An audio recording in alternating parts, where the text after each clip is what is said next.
This is Newslive on Viewer Television. I am Janva Okolo. We begin with the headlines.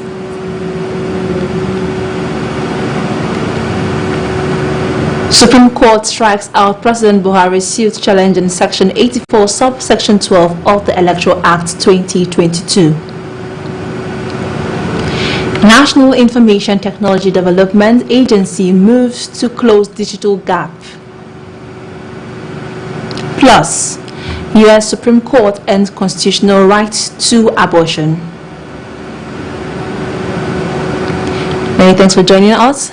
Now, the Supreme Court on Friday struck out a suit filed against the National Assembly by President Muhammadu Buhari, challenging the legality of the controversial Section 84, Subsection 12 of the Electoral Act 2022.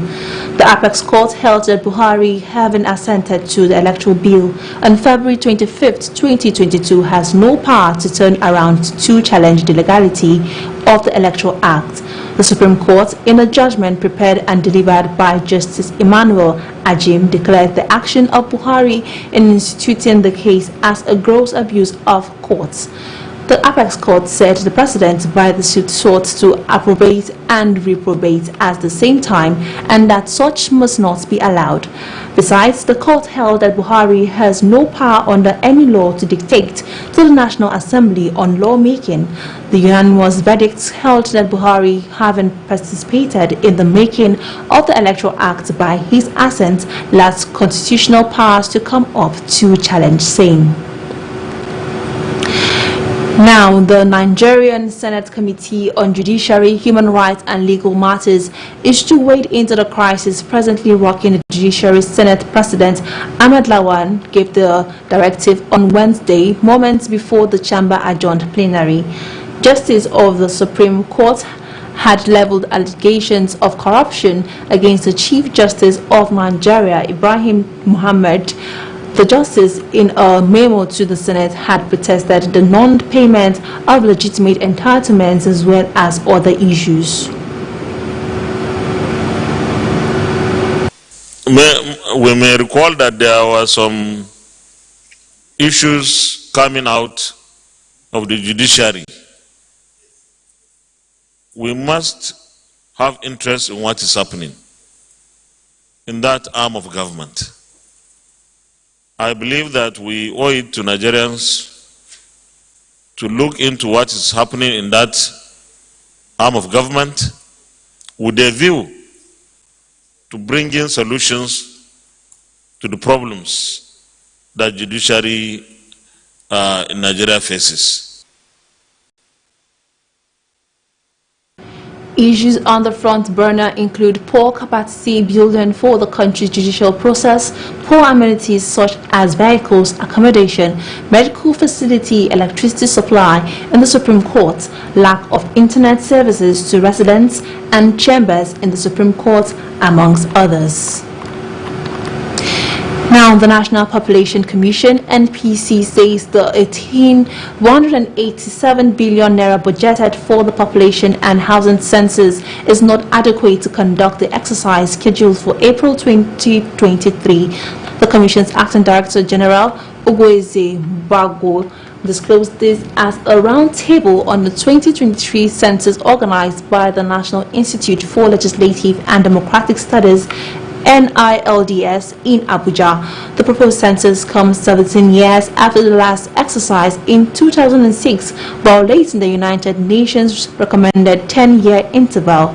Bago said conducting a census in a big country like Nigeria requires huge resources beyond the 187 billion naira approved for the exercise, noting that there would be the need for a supplementary budget.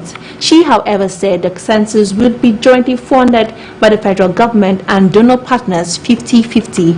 Meanwhile, the Director General of NILDS, Professor Abubakar Suleiman, says the roundtable was to provide a platform for key stakeholders to discuss those critical issues and suggest ways to address them. Now moving on to Plateau State, the argument on who to be the running mate for the APC presidential candidate in the 2022 general elections has been generating heated debate among party stakeholders and supporters. The Algon chairman, Plateau State chapter Alex Nantuam, urged the All Progressive Congress APC to consider Barrister Simon Lalong as a running mate for Bola Tinubu in the forthcoming election.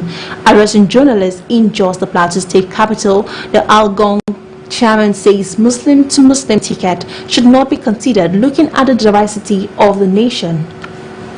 Urgence is so obvious that in the process of getting things done properly, there is the need to carry all segments of the society together. It is on the strength of that I joined all other voices in lending the voice of Algon in Plateau State.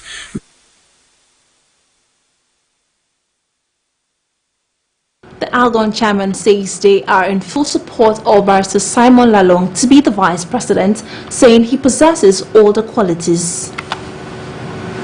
It is not out of place for us to appeal. It is a passionate appeal to the entire gamut of our party and to Nigerians to see the need to support our own. The Right Honorable Barrister Simon Bakola Lalong as a running mate.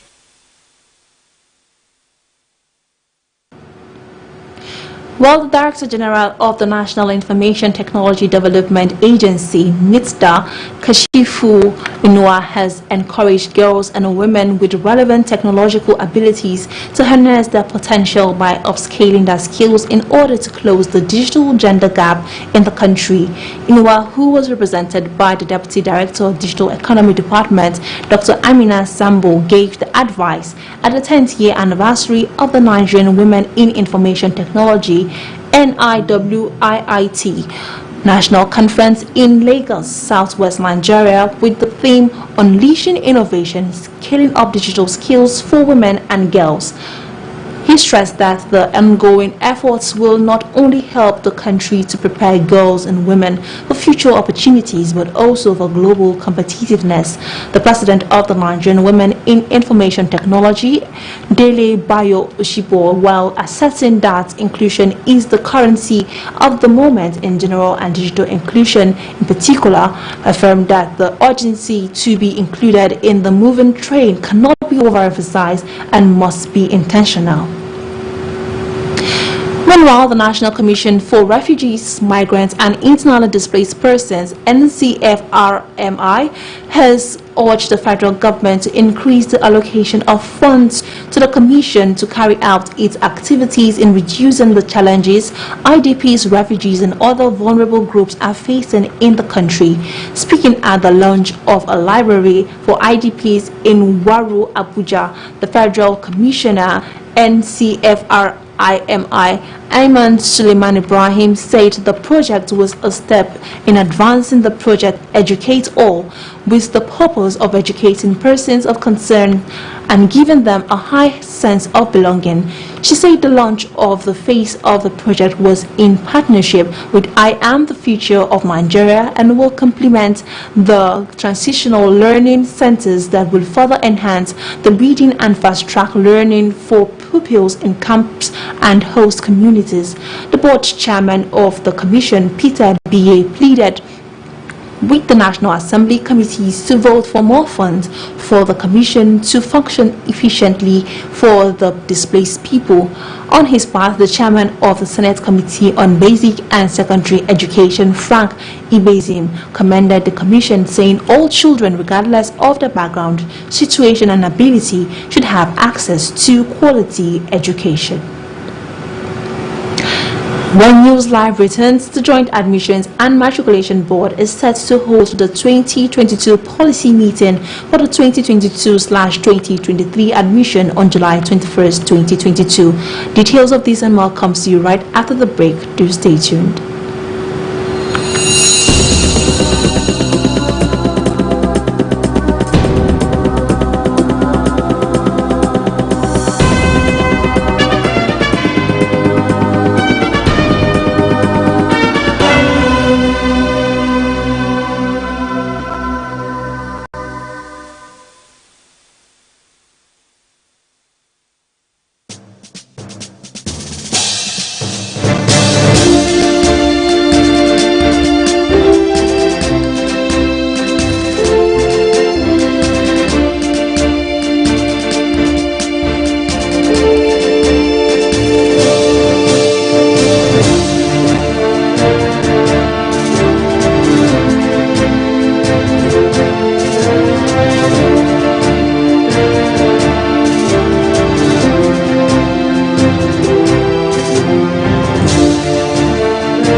you.